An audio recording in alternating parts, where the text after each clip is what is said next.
video is about my next project, which is to paint the walls of my kitchen with a design, and the design is inspired by the jungles of Rousseau. And the reason I'm starting the video in my living room is because last summer I painted the walls of my living room with a design. So I thought it might be interesting to show you that. These are the books I've bought for my inspiration. So for people unfamiliar with Henri Rousseau's work, he painted jungle scenes. He never actually left France. These are all from his imagination. But they're vibrant and they're lush. And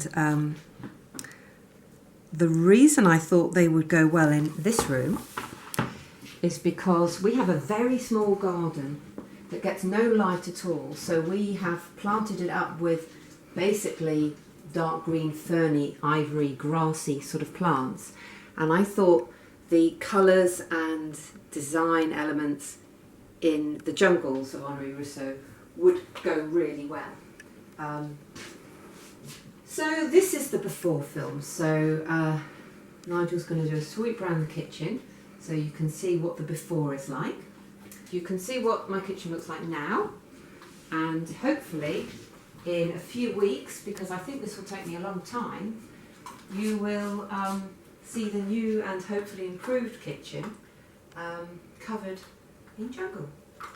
So thank you for watching. I hope you've enjoyed this video, and I hope you enjoy the videos of me painting. Please like, comment and subscribe. Thank you. So I've finished my kitchen now, and it's been 2 weeks of hard work, so I thought I would do a video about it beginning in my garden, because this was the inspiration for my kitchen. So as you see, it's small and lush and green, and we love it. It doesn't get a lot of sun for much of the day, hence it is very green, nothing much else grows. So now let's go inside and have a look at the finished article. So here it is.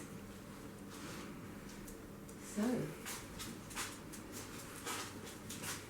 I actually initially finished it a couple of days ago, but I lived with it for a few days and decided that I wanted to do some more leaves at the top and some tropical birds. So, and it's always a good idea to live with something for a while. I got really tired doing the painting, so I just stopped and took a view on it. But I'm basically really happy with it. I love it. And sometimes I forget I've done it, and I come into the kitchen and I'm like, whoa, it's a jungle. So I hope you've enjoyed watching my videos, and that it will inspire you to do ambitious things around your house. So thank you for watching. Like, comment and subscribe.